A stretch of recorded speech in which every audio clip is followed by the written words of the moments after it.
But when you're 80, you're never going to look back at that time and go, oh, I really wish I hadn't done that. Sometimes you've just got to sit with the fact that it's going to be uncomfortable and you might suffer for a little period, because actually that's really what you want to be doing with your life. That's where you want to be going.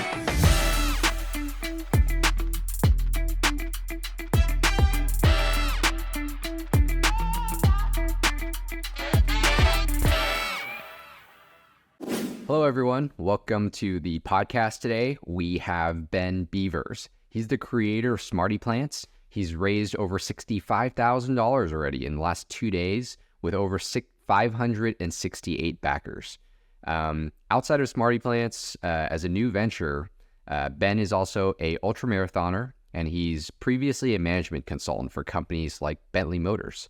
Welcome to the podcast, Ben. Thank you, Kim. Great to be on. So tell us a little bit more about the shift between being a management consultant for all these, different companies and running your own, consulting practice to creating SmartyPlants. And what is SmartyPlants? So I'll start with an intro to SmartyPlants, and then I'll dive into some of the transition. So SmartyPlants, as a company, what we're looking to do is to make plant care really simple. So make it really easy for anybody to know what to do to get their houseplants to thrive. The way that we do that is we put a smart plant sensor in people's plant pots. We've got a data model that then analyzes all the environmental data that it gathers up. And we've got an app that means the users don't worry about anything complicated. They just get insights. They get told, this is what you need to do. Maybe your plant's too close to the radiator, move it away. The humidity levels are too low, too much light, too little light, whatever it is. We make it really easy to understand what your plants need and what to do about it. So that's a bit about SmartyPlants. And in terms of the transition, it's quite interesting because I feel that as a management consultant, it prepares you very well for going into entrepreneurship. I think having spent about a decade as a management consultant, one of the things that you do in that environment is you go from project to project where you're working on really complex pieces of work, where you haven't always got all the information that you need, where you've kind of got an idea of the outcome that you're going towards, but it's not clear exactly what that looks like. You've got lots of people. Some people have got more ideas what's going on than others. You need to rally everybody around you. Some people are in your team, some people are not in your team, but everybody needs to be pulling together. So there's a lot of complexity in the environment. There's a lot of different information, but directionally, you kind of know where you go, and you've got to figure the rest out. And that I found has translated almost one-to-one into launching a business. That directionally where you're trying to go. You're trying to build a product. It needs to add value to your customers, to the people that you're looking to deliver it to.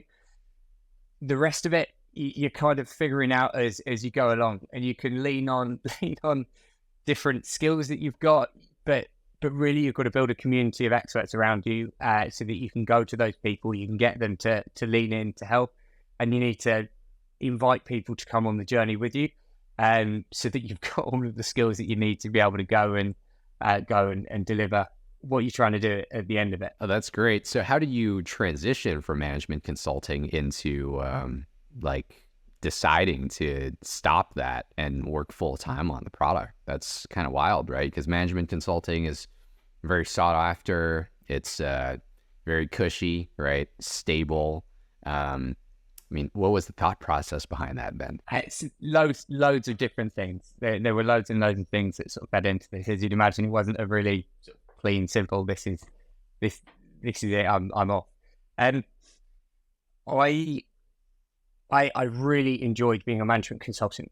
It was a brilliant job. I think it's not for everybody, but I have I like doing lots of interesting things. I like doing really challenging things. I like learning. I like all of that kind of an environment.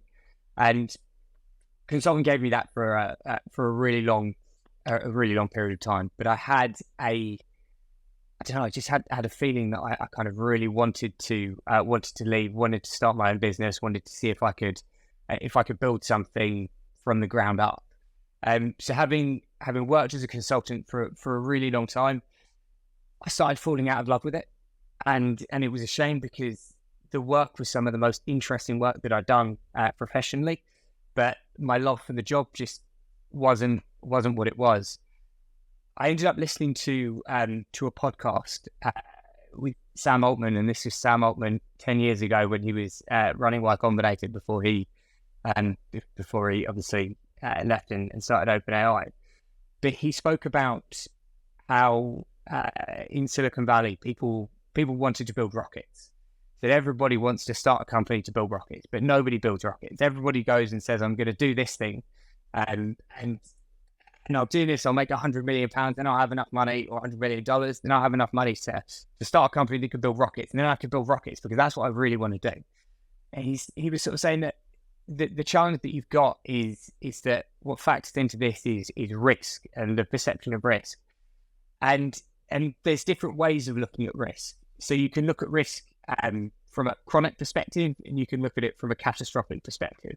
So a catastrophic perspective is the immediate. What happens if this goes wrong? You can see the impact. The chronic is more of a longer term of what if you don't do this for a long time and you keep delaying? What's the risk associated with that? So to bring that to life, you could think about riding your bike. Maybe you don't go out and ride your bike because you're worried about getting hit by a car and ending up in hospital. That's catastrophic risk. You can see the impact of that very clearly, very immediately in front of you. Chronic risk, though, would be if you don't ever go out and ride your bike. You don't ever do that because you're worried about that happening. And then you end up with deteriorating health and problems where actually the quality of life that you experience over your later period of your life is not as good as you should, or as it should be. So I sort of took that lens and when I'm 80 years old and I look back on my life, how am I going to assess these risks? And that for me was really the thing that nudged me and said, do it. Go and start your own company, because you might spend a few years where it all goes terribly wrong. You end up in loads of debt, but you'll come out of that and that will be fine. But when you're 80, you're never going to look back at that time and go, oh, I really wish I hadn't done that. Sometimes you've just got to sit with the fact that it's going to be uncomfortable and you might suffer for a little period, because actually that's really what you want to be doing with your life. That's where you want to be going. And so that, combined with the fact that I had an idea that just would not get out of the back of my head, and I did sort of a load of validation on it and thought, do you know what, this has got legs. So I guess those three things: the shift in risk, the idea that just wouldn't go, and falling out of love with consultancy, they all came together and said, now's the right time to try and do your own thing. Do you have a family or a partner that you have to talk this with through? What were like the tactical and practical steps that you have to walk through in leaving your cushy job to do this? Yeah, I've got a wonderful partner who's very supportive. It took her a little time to, I think, sometimes I decide I'm going to do some things which sound a bit impulsive and crazy, and it takes her a little while to go, okay, hang on a minute, let's just think about this. And then, and to be fair, it was quite quick. We sort of sat down, I laid it all out, and she went, you know what, I support you, go for it. And lucky that I've got quite supportive parents. They've supported me in pretty much everything I've done. I told them the idea for this, and this is the only thing they've ever gone, are you sure about that? I'm not sure. But yeah, so very, very supportive and encouraging environment. And I feel like I have been quite fortunate that I haven't had a lot of naysayers saying, what are you doing? I've had a lot of colleagues, a lot of people that I've worked with over the years that have spoken about this and have sort of said, hey, wow, like this is a great idea, and if anybody's going to make it work, I think you will, which is really nice to hear from people who know you professionally, because when you're doubting yourself, you can sort of lean on that and go, well, they've worked with me for a really long time and they've got a good idea of what I'm like, despite how I'm feeling in that moment. So getting that encouragement was also helpful for giving me the nudge. So what was that conversation like, with your partner, like, Walk us through that, right? Like, hey, I want to do this, but okay, let's sit down and think through it. What was the thought process? I guess the story of how this all came about.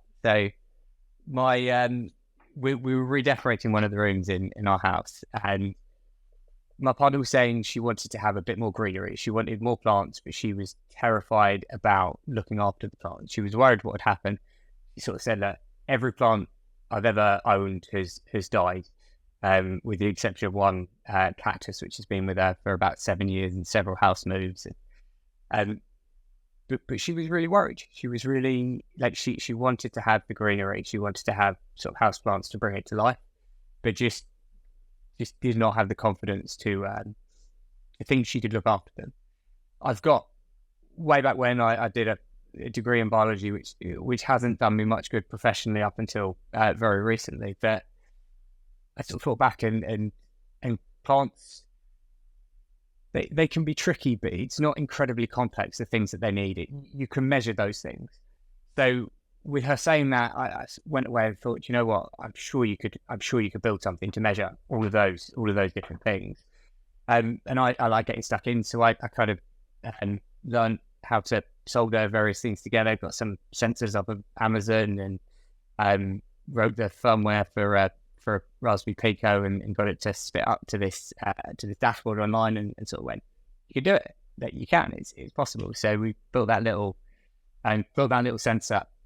And I was speaking to some friends about how they look after their plants and sort of asked, like, so how do you do it? Because they've all got nice plants at home. So how do you manage to keep your house plants alive? And it turned out that a lot of them didn't. It was kind of best guess. They didn't really know what they were doing, and sort of told them what we'd done and this sensor that I built, and they loved the idea of it. So sort of started digging into it, started digging into the need a bit more, and it turns out that 46% of the UK buy houseplants every year. 48% of those have killed an average of 5 over the last 18 months, which shows there's a real need for people getting support with their houseplants. And it's doing 78% of them. They use best guess as their plant care methodology. So people are really crossing their fingers and hoping for the best. Those are some insane stats. That's kind of crazy. Yeah, I knew people killed plants often, but I didn't know it was to that extent. 48% of people, would kill 5+ plants. Yeah, so that when you put those numbers into context, that's 38 million houseplants a year in the UK. In the US, that's 190 million plants dying each year. For the UK, in terms of if it was a forest, it would be 6 times the size of London, our capital city. So it's a huge amount of plants. And the thing that I find crazy is that people feel so ashamed about it. Everybody thinks it's me. I just can't do it. And it's not true. It's a really big problem. And most people seem to suffer with it, but everybody kind of thinks it's their dirty secret. So that's one of the things that we're on a mission to help is to get people to have more greenery in their life, to get to understand their plants a bit better so that they know what they're doing. They know why, if you've got 2 houseplants sitting next to each other, this houseplant died and this one's thriving. It's because maybe one of them's a produce plant or a tropical that grew up or evolved in a rainforest environment, and the other one is some sort of succulent that grew up or evolved in a desert environment and can deal with high temperature fluctuations and low humidity. But the tropical plant can't because it's used to stable temperature all year round, high levels of humidity. So one of them will do well, one of them won't. But people tend to think, oh, I don't know what I've done. I've obviously done something to upset this plant, and now this plant has decided to off itself, and I'm to blame. That is a huge problem. Oh my gosh, and that's a problem worth tackling, and a huge business opportunity as well. I'm sure from your management consulting background, that's just is a huge blue ocean for you to tackle, right? Once you learn about those statistics. So why did you choose crowdfunding to launch the product, Ben? It's a really good question. So I wasn't going to. So in the back of my head, when I started on this journey, I looked at crowdfunding and I went, that seems like a gamble. it seems like you put your project up and it's either going to explode or nobody's going to back it, and you don't know which way it's going to go until you put your project up. And I spoke to a lot of people, and a number of people had said, yeah, no, you put it up, and some people's projects seem to do well, but I've no idea. And the people I spoke to that had never had a successful project,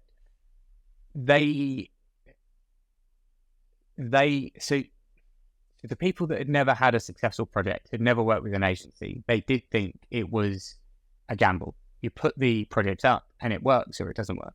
And I spoke to a couple of people that said, no, there's a process to it. There is a system. And if you take a structured approach to crowdfunding, you can make it a success.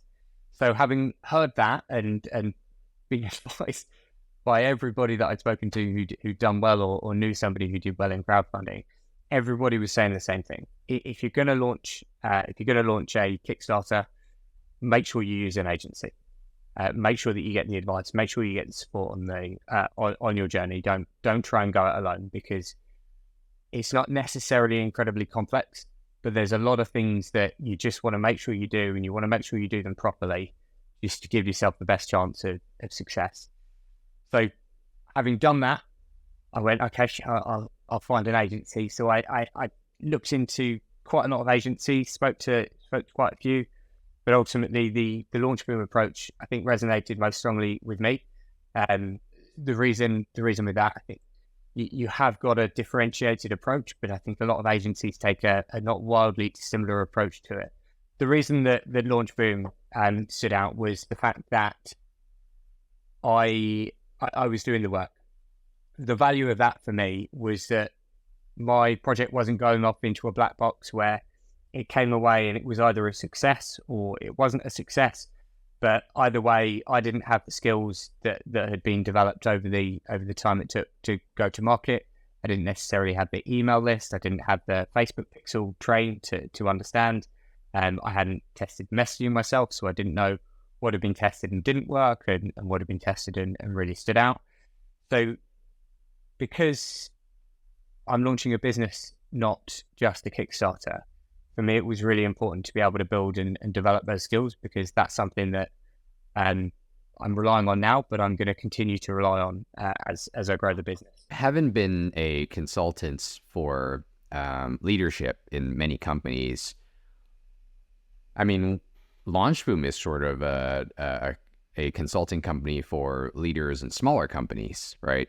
Founders, startups, or like innovation departments of larger companies. And we have a podcast coming up with a company called Lixil. They're actually part of American Standard, which is a much, much larger company. What would you say? I'm just trying to get some free consulting for LaunchBoom here from you. What has been good about the LaunchBoom system that you feel from a consultant yourself that has worked well? And then what is something that LaunchBoom can improve on? Okay, so let me take a step back and just I think talk about some of the challenges that organizations are going on. Yeah. And really, at a high level, to set the context for what I'm about to say, at a high level, the world is getting increasingly more complex. I think we know that. Organizations need to be more dynamic, more responsive, to be able to adapt to more complex and more changing world environment.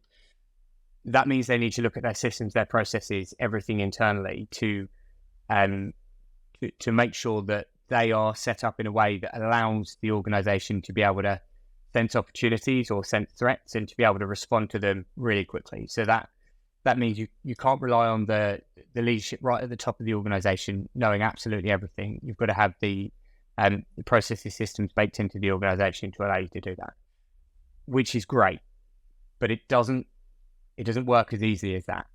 A really big thing that you need to change in order to make that successful is your culture.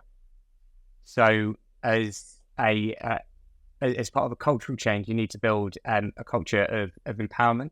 You need to have people, you need to ensure that the people that are sort of on the ground, that have got the most information about the reality of what's happening, they have the information from the top of the organization strategically about what's the value we're chasing, what's the priorities we're trying to set, and actually they've got the ability to go and to go and act on those things. And you can put all of that stuff in place, but one of the challenges that you find is like leadership say, yeah, okay, that's great, we're going to empower the team. Leaders sometimes need to go on a bit of a journey themselves. That empowerment isn't telling them that they're empowered and then expecting them to go on. You've got to build that capability. But actually within the teams, within the organization, you really need to encourage people to step into that empowerment. Some people will naturally dive on it and they'll absolutely love it and they'll run, and sometimes you need to bring them back a little bit. But other people will not, for the life of them, step into that empowerment. It's too much. And whether that's because there's been a culture of fear and people are worried about reprimand, whether it's because they've never had that responsibility before and just don't fancy it, whatever it is, sometimes you need to coach people into stepping into the new responsibility. The reason I said that is because LaunchBoom has a really good structure which takes you through all of the things that you need to do in terms of the processes, in terms of the system, in terms of the little things that you need to just get in place in order to get yourself to the start line, knowing that you've validated your market, you've done your product, you've got enough people lined up ready to go. But one of the things that also has to happen on that journey is the people that are doing the project need to step into that. They need to take responsibility. They need to really own it, and it will come really naturally to some people. One of the really cool things that I've seen on the regular calls, because we sort of join a couple of calls a week normally. But one of the things that's really cool is the way that the LaunchBoom team will support people, but will allow them to make their own decisions. Will, to an extent, allow them to make their own mistakes. They'll call out if it's a really bad one, but if somebody's insistent they're going to try something, as long as it's not going to go wildly wrong, people are given that and are given the ability to learn as they go through. But the brilliant thing about that is I believe that a lot of people will start. I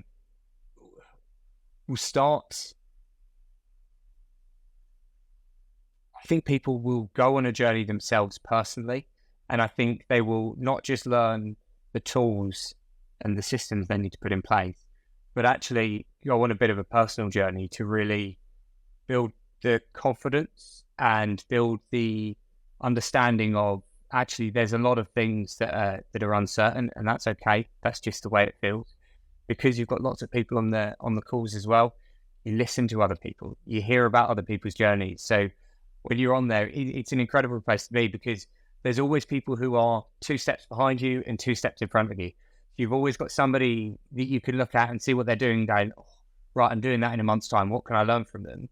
But you've also then got people who are doing something you were doing a month or 2 months ago, and you've got the opportunity to really lean in and give a bit of support and sort of say, hey, have you tried this? Or I tried that and it was awful. It went really terribly. So personally, I think that's something that's brilliant. And one of the things I would say is, I've certainly been on that journey myself, and I sometimes feel that Soren, who's my main point of contact at LaunchBoom, he's the one that's really been helping me sharpen up and run the project. He's brilliant, but sometimes it feels like he's a bit of a counselor with me, and sometimes I'll sit there and I'll have these ideas, and you can sort of see him going, okay, then, like, fine, that is, carry on with it, and he'll let me go enough. He'll sort of let me know that he's not necessarily on board with it, but if I want to try it, I'll do it. And then inevitably a week later, I'll come back and I'll go, yeah, I went a little bit further than I probably should have with that, and actually I'm gonna rein it back in. But it's not there's not a don't do that, stop. You're given. I mean, it's going to sound patronizing to say in this way, but you're treated like an adult. You're going in there, you're trying to launch your own product, you're trying to launch your own business. You need to have that respect both ways, and I feel like you really get that, and it helps bring people, step people professionally into the place that they need to be able to get their products out there and to be able to handle the stresses, the strains, the rigors of running your own business. Yeah, I actually had a podcast recording with Gal Butler.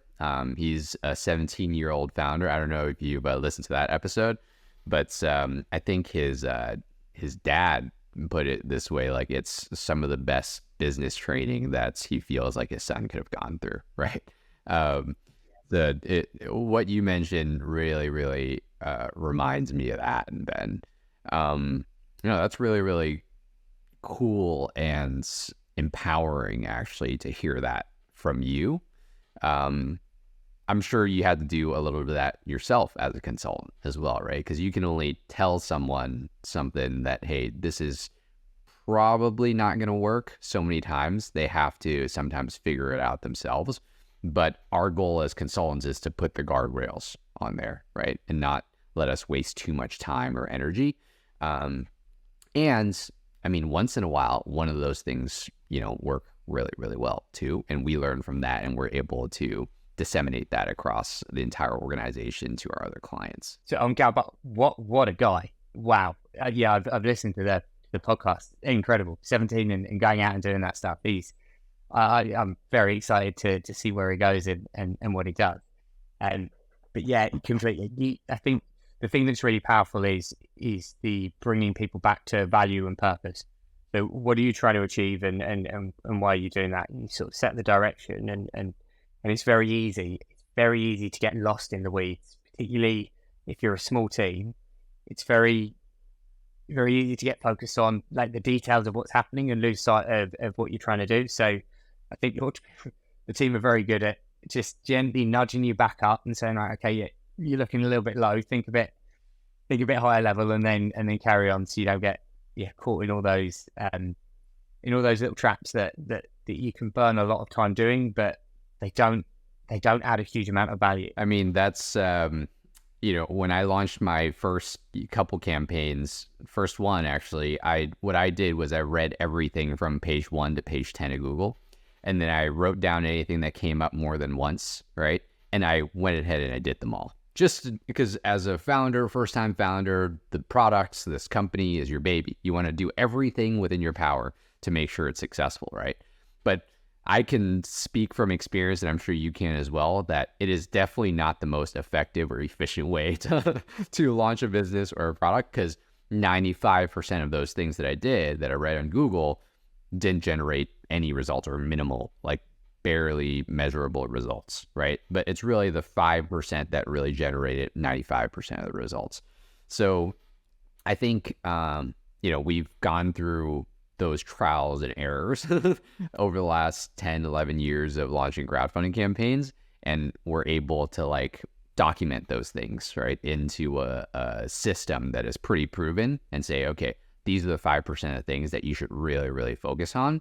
The other 95% of stuff, yes, like you said, go ahead, try them, do them, but don't have high expectations for those things. One of the things that, and I wonder if someone's mentioned this, I tend to go away and create big spreadsheets or whatever else, but I've created this big whiteboard where I'm just, whenever I hear ideas and it sounds like it's got traction somewhere, I note it down. So I've just got this big board of, these are all of the different things you can do, and then sort of measure, do they work, do they not work, and then use that to validate. But one of the things that I think has really come into its own since launching the campaign, it was useful before, but I just can't get over how much value I'm getting out of it now, is the fact that you've got a community, you've got a community on school, and that's been live for 2.5 years, something like that. Is it? But the thing that is incredible with that is you've got 2.5 years of people talking about stuff they've done, people they've worked with, experiences, whether it's worked, whether it hasn't worked. So you've just got this really rich database where you can go back, and you've got just people saying, hey, I tried this company and this was my ROAS, or for this company and they stole my money. But also I tried this approach and this didn't work. And somebody's saying, well, actually I did it in this way and it got traction.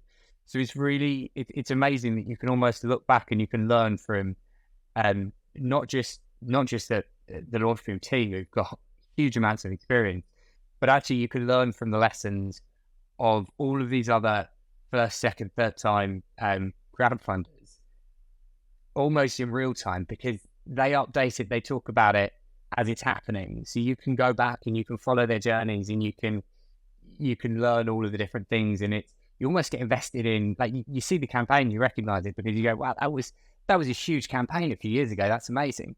And then you go in, you find out that you can see the person that ran that. You can see everything from when they joined LaunchBoom. You can see all the different things that they tried, what works. You can see, for me, it's just been incredible because I find, and I imagine that anybody, once they've launched the campaign, will find exactly the same. You'll obviously have experience of it. When you go live, your inbox has no shortage of offers for help. Everybody is very generously happy to reach out and support you, and it's only ever a small fee. Just for this much, and you'll get a huge benefit, and it's just really helpful to be able to look back and see the experiences of people, see whether they've had positive. And it's interesting because it varies, right? So you can search a company and you'll have some people that go, I've got 12x ROAS on them, and you have some people that go, I've got a 0.4 ROAS, and it's the same company. And this is one of the things that the LaunchBoom consultants always remind you to do. But you can look and see, well, what kind of a product did they launch? And actually, maybe is that newsletter appropriate for me? Is that a good fit for my product, or am I putting a round peg in a square hole? And actually, maybe it's not right for me, but for a different product, it would fly. Yeah. So what worked for your campaign, Ben, and what didn't work? And what didn't work? So I'm quite early. I'm quite early on in my campaign. So maybe I'll talk a bit about some of the pre-live stuff. Yeah. Because I mean that kind of feeds into it. Like the launch, it was having that mailing list, having those VIPs, having people ready to go. That worked really well at the start of it. And the things, I learned some really interesting things as I was going through it. So LaunchBoom, I'm sure if people have listened to the podcast, they'll be familiar, but I'll give a quick spiel on it. When you're launching the product, you go out and you test your messaging, you test your creative, you test your wording, you test all of those different things. And the idea with that is you're trying to find effective messages, you're trying to find effective adverts that will work to generate a pre-launch list. Your pre-launch list sort of splits into two. You've got your email list, which is valuable, but is hard to predict the level of conversion. And then you've got your VIPs, and your VIPs are people who've put down a deposit. So everybody's gone on your landing page and said, yeah, I like the look of that, I'm going to put my email in. But the VIPs have then, everybody's then taken to a page where it says, do you want to put down a deposit to reserve a special offer? And the VIPs are the people that have gone, yeah, do you know what? I'll put down a token deposit, really small amount of money, but I'll put down a small amount of money so that I can reserve. And the reason that's important is because that makes it much more easy to predict conversion rates on those individuals. Really hard to know whether your campaign is going to be a success based off just an email list, but off of qualified leads where they've reached into their pocket and said, I have buying intent. With those qualified leads, you can make a much better prediction of who's going to back. And that's a really big part of the system to go, okay, once I've reached, like, this is my campaign goal, I expect it to convert between these percentage rates. If the average order value is expected to be this, then I need to raise this number of people who've put down a deposit, VIPs as we call them. I need to have this many VIPs to know that on day one, the campaign will be a success. So that's a really big part of the build. You do a lot of work on product positioning and just making sure actually it's the right thing to do, that there's a market that you're not going to spend a load of money on and find out it doesn't work. So you do all of that, but then you go through the pre-launch and you build up this mailing list so that everybody's there. You create a Facebook group and you engage them and you hear from people and you can use, and I'll come back to that in a bit because it's an incredible thing to do. But that was a really big part of the success. Some of the huge things that factored into that is it's really important. This for me is something I've taken from consulting, but I will die by it. It's you need to focus on value and you need to focus on your customers. it doesn't matter if the idea is not exactly what you wanted, if it is what your customers are after. And you need to get to know your customers. You need to understand who they are, what they want, because that is who you're building a product for. You're not building it for yourself. You're building it for the people and the community that you're trying to serve. So one of the things that I did that I probably took a bit further than other people necessarily would, but I really tried to get to know my VIPs. So I spent a lot of time really researching, learning, understanding, finding out about them, speaking to them, just hearing what did they like. And it didn't matter if it was anything to do with plant care, just what did they like? What were they interested in? What things did they care about? I had some really good tips from Sarah about some interesting things that you can put on your website that tells you, it doesn't track user data, but it says if this individual or the people who visit your website, they are X times more likely to be interested in these subjects. And it's some very, very weird and wonderful things. Yeah. So it sounds like talking to your customers, right? Or those VIPs that gave you that small token of interest was a big part of like shaping the messaging and the marketing for your products. Yeah. Speaking to the customers and understanding who they are as people and what their interests were outside of just plants was big. So some really, really strange, really interesting insights that came out of it is I started realizing after I've spoken to a number of people, and interestingly, these were all blokes, these were all guys. Every single one of them was a massive Disney fan. And that was, whether that was Star Wars, whether that was Marvel, whether that was Disney. They were all Disney fans. And it's very interesting.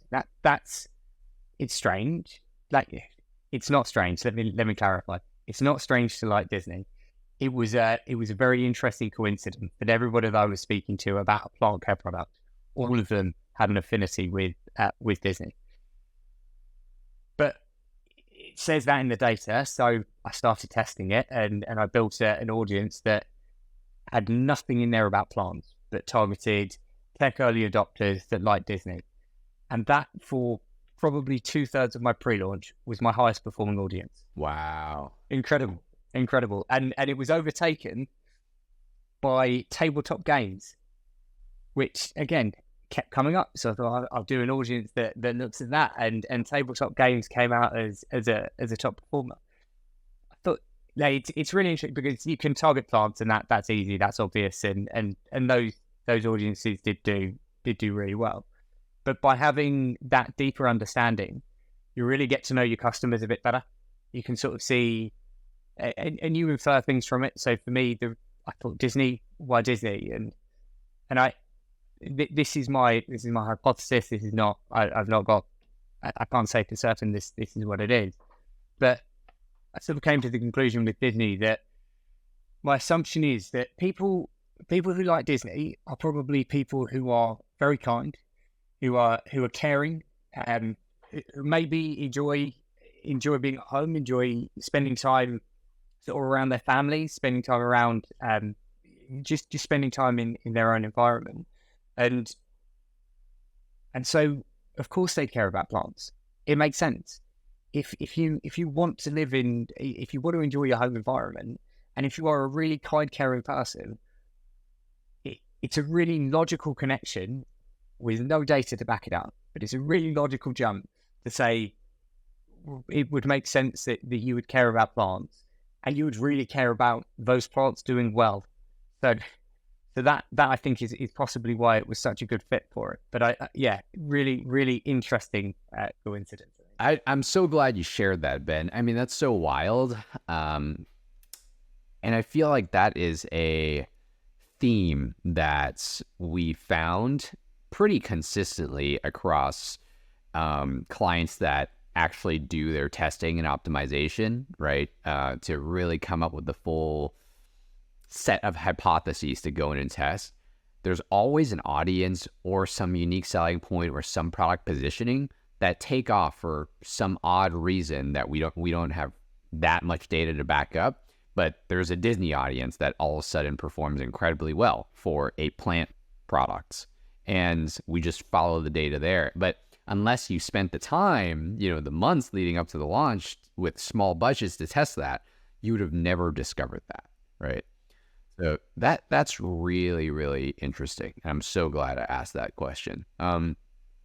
What advice would you give to people who are thinking about launching their product right now, Ben? What advice would you give to yourself 6 months ago, 10 months ago? Maybe if I answer this in two ways.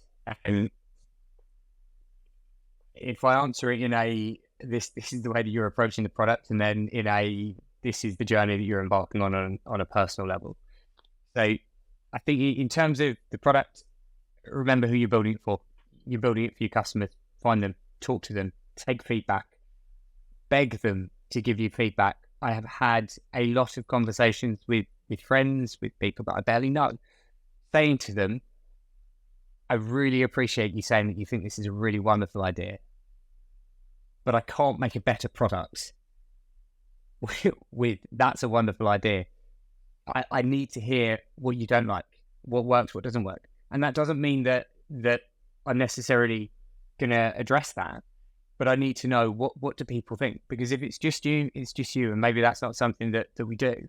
But if I'm consistently hearing from people, we don't like this, or actually this would be better in this way, you can do something about it. Because ultimately, you are there building a product for a community. So try and build the product for that community. But for yourself as well, if you're going on this journey, and this journey is going to be really hard, you want to make it a success. And you're going to have the best chance of making it a success if you're listening to people, if you're able to get that feedback and you're able to build a product that actually meets their need, rather than the product that you think probably meets their needs. And then you find out when you go live that maybe it wasn't quite right. Maybe it didn't launch. I think people will tell you as well. People may not tell you when you ask them face to face, but what I have seen a lot of is people will tell you in the comments section. People will tell you, and I think I'm fortunate. I haven't had a huge amount of it myself, but I think that's because I've spent a lot of time talking to people and hearing and have really listened and responded to the feedback. But you see a lot of projects where the comment section is brutal, whether that's on the ads, whether that's on the campaign. And my view is it's an absolute blessing, because it allows you to build a better product. It allows you to engage with people and show them that you care, show them that you're listening, show them that you want to you want to take it on board.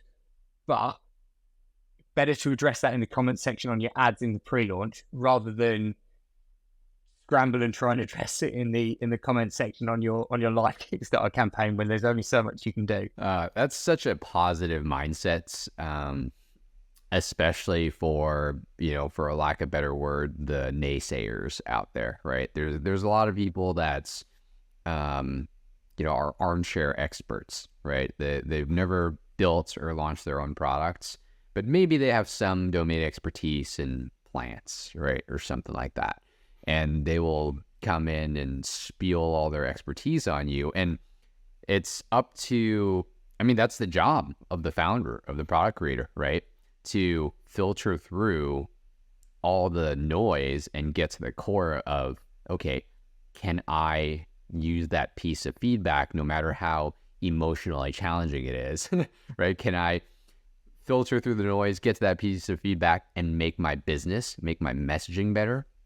Address some of those judgments, right? It's part of our brand-based equity pyramid. Address those judgments in the advertising or in the marketing, and increase conversion rates for all of the other people that are probably thinking similar things, but may not even be voicing it. So that's a very, a very emotionally intelligent way to face it, Ben. And one of the comments that I got from Soren, I've been holding off on this until now, last 46 minutes, is he mentioned Ben is a very resilient guy. And I think his approach to starting a business is about as good as I have heard, which just speaks volumes, by the way, because Soren has worked with hundreds of founders, okay? So talk to me a little bit about how you built that resilience and the mentality to starting a business? I hope that the contrast on this is okay, and that the people on YouTube aren't going to see how much I was blushing when you said that. I think, so I think you can build resilience in a number of different ways, but I think nobody is incredibly resilient at once. It doesn't happen overnight. It comes with increasingly putting yourself through things that are more and more of a stress. And if you go to the gym, you lift weights. If you go in there, if you lift super heavy, you're going to break yourself. You're never going to lift weights again. If you want to build muscle, you need to lift increasingly heavier weights. And over time, as your body recovers, you'll be able to lift weights that you never thought that you could do. And that, I think, is just generally the concept that you apply to resilience in any aspect of your life. When I think professionally, I look back at some of the things I did at the start of my career that overwhelmed me and terrified me. And then you look back at the things that you're doing further on in your career and you go, that's overwhelming, that's terrifying. But you look back at the things that you did at the start and suddenly they're not scary. And I think it's important to take a step back and to realize, so you know what, being out of your comfort zone does feel scary. That's it. That's just what it feels like. So if you're feeling like that, it's not a reflection of the situation. It's not a reflection of whether you're capable of doing it necessarily. It's just a reflection of that is just what it feels like to be in an uncomfortable situation. And my view is with resilience that you can train it anywhere. You can train it in any different way. And I genuinely believe that it is applicable. I think it's all transferable. So you can build up professional resilience, you can apply that elsewhere. But personal resilience, apply it elsewhere. One of the big ways that I've built resilience, I believe, is through the ultramarathon stuff. As you were saying, I've done some distances that absolutely terrified me and would terrify me now because I'm definitely not in shape to be able to go out and run them. But you say to people, oh, I've gone out and I've got this race coming up, and people just look at you like, tell me, Ben, what are the distances that you're talking about? You build up to it over time. You never just dive in. So the longest I've done is a 100-mile foot race. So that was 100 miles non-stop. Did it in 21 hours, which is a reasonable time, although nobody has any idea what good times are for that kind of distance because it's just such a crazy distance to do. But nobody signs up and runs 100 miles. You build up, you do your 5K, and I remember not being able to run 3K, and then you build up and you do your 5K and your 10K and your half marathons, and then you build into your ultras and all that stuff. But people will always, people will say to you, I don't know how you do that. I couldn't do that. I could never do that. And you've been on that journey, and you know what you weren't capable of doing early on in that journey. And you know that all you've done to get to that start line is you have showed up every day, you've done the work, and you've carried on whether you want to or not. And it's really important, I think, to understand that if you rely on willpower, you're never going to do something like that. You rely on consistency and discipline. You don't wake up and think, do I want to go? Do I want to go on that training run? You wake up and you go on that training run. There's just, I used to get up and literally have all my stuff laid out. So I would, my alarm would go off. I'd roll out of bed. Within 10 minutes, I'd be outside starting my run. And the reason that's really important is because your brain doesn't wake up in that time. So you don't think about whether you're doing it or not. You're just on autopilot, half asleep, and you wake up when you're through that run, and then you're already doing it. So at that point, what are you going to do? You carry on, you finish it. And I think it's the same with business. It is stressful. You've got to mentally prepare yourself for what you're going into. But if you keep putting one foot in front of the other, and you make sure that you're doing all the things you need to do to look after yourself, like an 100-mile run. If you don't eat, you are not going to finish. You have to look after yourself. You have to keep yourself going. But the way that you feel on any given day is not necessarily a reflection of where you are on your journey. And whether you have the willpower or not on that particular day, It doesn't change the difference. If you turn up and you do the work, you're going to have got just as far as you would, whether you whether you had the willpower or whether you didn't. You've just got to keep turning up. You've just got to keep putting one foot in front of the other. And sorry, I'm going on a bit with this bit, but I think one of the other things that's a really powerful thing to do is to reflect on how you're feeling and reflect on what's happening, because it's doing ultra marathons. You will feel amazing. You will feel awful. You'll feel like you cannot carry on and you've still got another 40 miles to go. And then you'll have a bit of food and you'll feel fine and you'll carry on. So the way that you feel in that moment is not a reflection of your ability to carry on, anything like that. That is completely independent from the work that you're doing. And running a business is the same. I've had days where I feel like I'm on top of the world. I feel like I'm flying. It's going amazing. And then I have days where I feel like everything's falling apart and I'm questioning every decision I ever made that's brought me to this point. And those days will be back to back and nothing will have changed in between it. Objectively, the situation is still completely the same. It's just the way that I'm feeling. And it's really important to be able to take that step back and just acknowledge, you know what? Yeah, it feels like everything's falling apart. But actually, that's just how I'm feeling. That's not necessarily a reflection of the reality of things. I think there's probably something in there as well to be able to just make sure that you're not delusional and carrying on and going, it feels like it's falling apart, but it's fine. You need to have some objective measures to be saying, are we doing what we should be doing, and are we making the progress, or are we just running headfirst into a house fire when actually we should be going the other way? Yeah, I mean, so many things there that you had mentioned that I just want to maybe summarize. Like, the first is like creating systems for yourself to do the right thing consistently, incrementally, to build up that resilience, and then adding more resistance on a day-by-day basis so that you can increase that resilience, right? I think that's the first thing. And then the other thing too is, if it sucks, know that it can sometimes be temporary.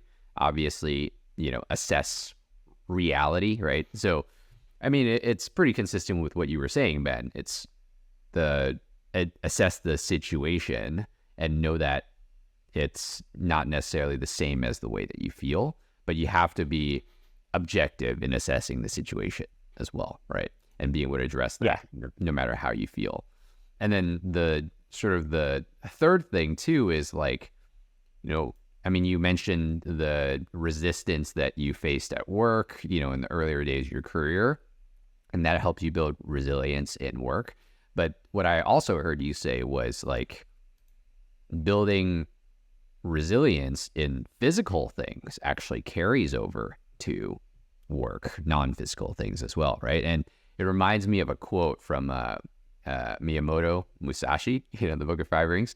If you know the way broadly, you will see it in everything, right? And that's like immediately what I thought of when you mentioned that in building that resilience over time. So that's beautiful. Anything else that you want to add to that, Ben? I think just a couple of, I think brilliantly summarized, by the way.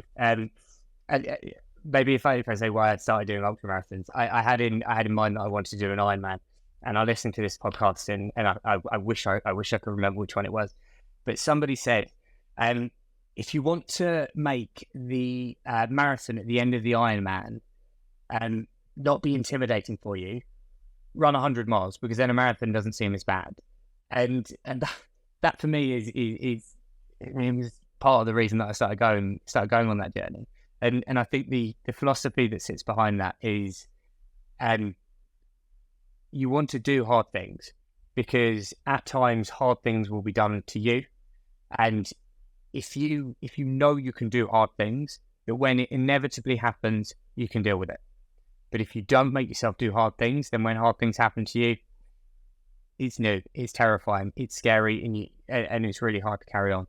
And I've definitely butchered that. It's a quote from somebody that I think is probably super famous, but I think I got the essence of it in there at least. Yeah. So tell us about the Ironman. Soren also told me, you got into a crazy bike accident during an Ironman. You ended up, really messing up your hip, but you finished it. It's a running joke in my family that I'm not very good at riding a bike. So there's a couple of stories, and all of this is not an encouragement to do this, because it's a stupid thing to do. So I managed to I was doing they were half Ironmans. I was on the bike, and for whatever reason I was trying to change my gears, and rather than change my gear I squeezed the brake, which is just a stupid thing to do. Came off the bike, tumbled, took the skin off my hand, whatever, got myself patched up, back on the bike. Was carrying on and ended up going down this quite steep downhill where there was a sharp corner that I don't think was signposted as well as it could have been. But the combination of the speed, the not knowing the steepness of the corner, having no skin on my hands, so holding the handlebar really funny, meant I ended up squeezing the brakes a little bit too much, locked up, and then went 45k an hour sideways onto the tarmac, across, messed up my hip. Checked my bike. First thing I did, check the bike, and went, okay, no, the bike's fine. I took on some food because I was a little bit annoyed at myself that in the previous time when I'd fallen over, I realised as I cycled off that would have been a really good time to take on some nutrition. It didn't. So I remembered, right, take on some nutrition. So put on some nutrition, or add some nutrition. And then so thought about it, and I went, well, the bike's okay. I'm in pain, but nothing feels broken. I'm halfway through, so I'm about as far as you can go. I don't think anyone's going to come and pick me up because the bike's fine and I'm not broken. So I'm probably going to be cycling back from here, whether I'm in the race or I'm not in the race. So I may as well carry on. So I got on the bike, I carried on, and ended up getting off the bike and landed on my cycling shoes, and it was like blinding pain in my hip. Racked the bike, took the shoes off because it was slightly better with that, and sort of had a look. And what I thought was bruising was actually I'd ended up going. I won't go into details in case people feel a bit queasy for it, but it was quite a bad sort of gouge and scratches. But put on, sort of going there, what are you going to do? And this is genuine. This is genuinely the reason why I carried on, and it is stupid. I'm well aware. I had bought Ironman. They've got loads of merch, and it is so expensive. And I had spent £10 on a water bottle the day before, and I thought, if I don't finish this thing, I'm never going to be able to look at that bottle again, and I'm not paying £10 for a bottle to never look at it again. So I thought, put your shoes on and see how it goes, and so I put my shoes on and started jogging, and it was marginally less painful than it was when I had the shoes on, or when I didn't have the shoes on. So carried on, and it didn't hurt any worse at the end of the first kilometre. So carried on, got to 5 and didn't hurt any worse. So just carried on and finished it. And so that, like, again, I think that's resilience that transfers over. Probably the worst one, and feel free to edit these down and either not include or only include one of them, however you want to do it. And the other race, it was quite a cool race. It was in Finland. We travelled out for it. It was awesome. It was last year. It was really, really cool. But I remember chatting to a couple of the people that I was racing with. It's like part of my club, and the swim start was a pontoon, so you dive from probably just over a metre into the water. And I remember we were chatting, and we were saying, well, you can either dive or you can jump. But if you dive in, there's a chance your goggles are going to come down. You're going to have to deal with all of that. So maybe jump. So I was like, right, I'll play it safe. I jumped. So I jumped, goggles straight over the top of the head. On the go, like swimming around trying to grab them.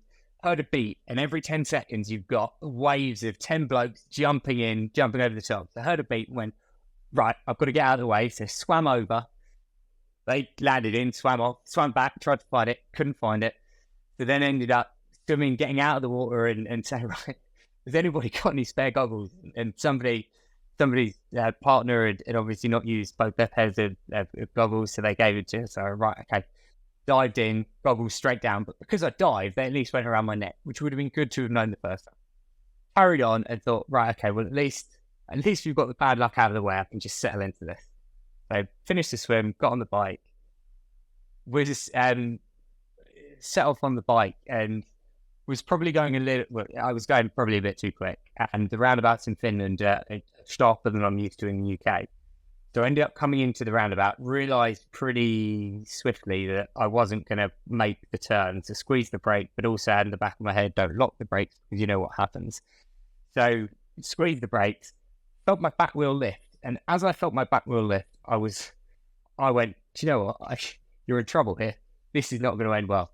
Next thing I know, front wheel hits the curb. I somersault off. I land on my shoulder. Bike bounces. Bottle cage explodes. First thing, obviously, check the bike again. Bottle cage is gone. Garmin mount's gone, but the bike is okay. The bike structurally is fine. Right, okay. Back on the bike. Carry on. Shoulder's in a bit of pain, but adrenaline zones. Okay, it's fine. So carry on cycling, and then the adrenaline starts wearing off. So about 15 minutes later, I'm going, do you know what, my shoulder's, it's quite painful actually. It's hurting quite a lot. And so I was like, okay, just keep yourself fueled. That's important on endurance events, keep the calories coming in. So I had a gel bottle on the bike and went to take a sip from it and realised that I couldn't actually lift the bottle to my mouth because my shoulder wasn't moving. So I had to sort of dip my head down and try to pour it in and carried on. So I sort of realised at that point that my shoulder wasn't in a it was not in a great place, but pushed on despite that, because it was a race that I was really desperate to finish because we had travelled a long way for it, and my other half was had travelled out there with me, and she would have been absolutely fine about it, but I didn't want to not finish the race, so carried on, got back, got changed into my running gear, started running, and the shoulder was just it was really painful. It was some of the worst pain I've had.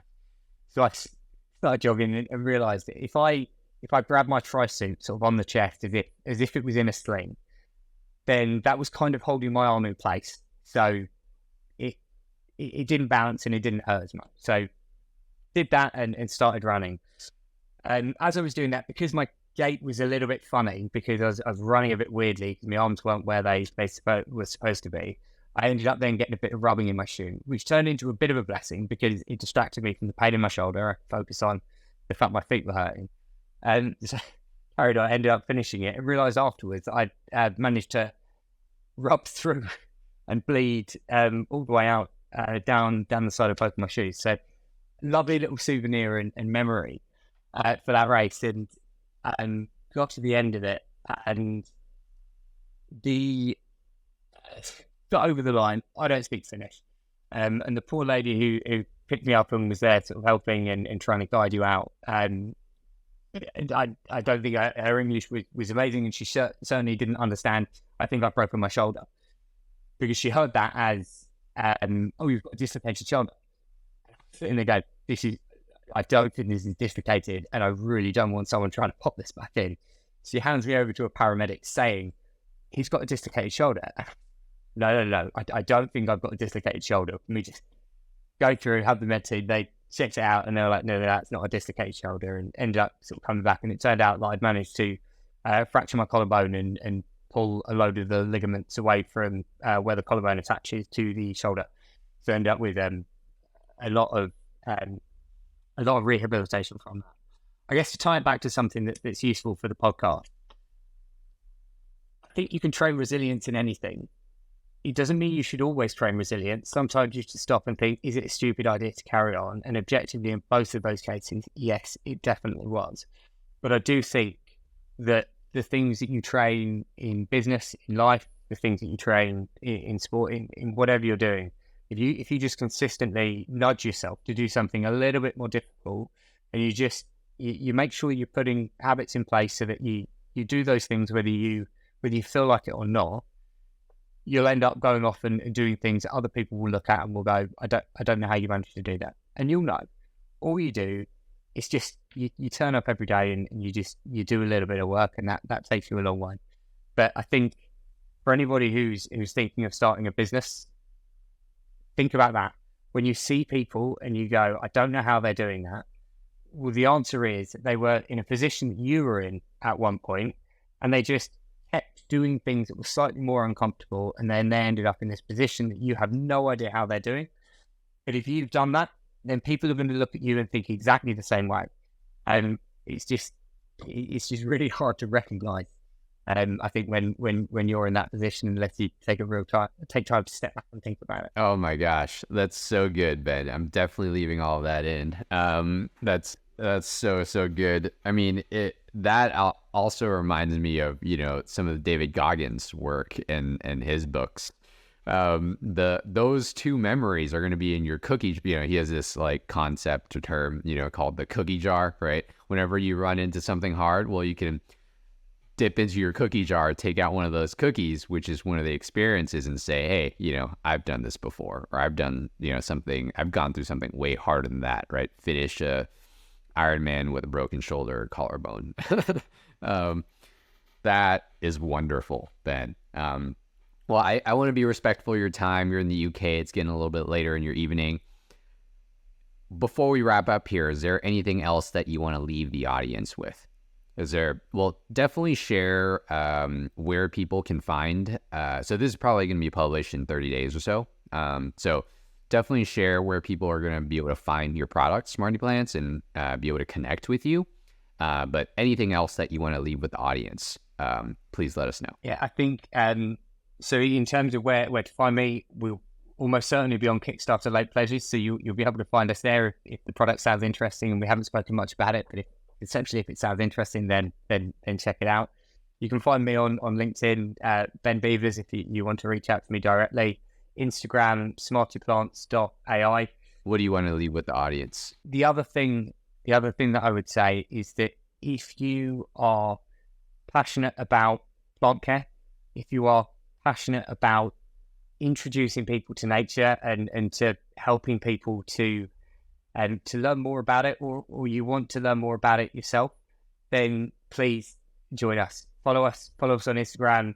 Like, just join the community. You don't have to buy the product. We just want to create this community where actually we're letting people step in. We're celebrating people's wins and sort of learning and sort of journey that they're going on with bringing nature into their home. So please find us and come join the community. I love it so much, Ben. Thank you so much for sharing all those amazing stories and sharing your learnings with the audience here. Really, really grateful for that. And I think everyone listening is going to benefit a lot from this, Ben. So really appreciate your time and your generosity with your time. And looking forward to where your campaign ends, seeing where your campaign ends up. Congratulations. And everything after that as well. We're building a business, so this is gonna carry on growing and carry on after that. But yes, thank you very much.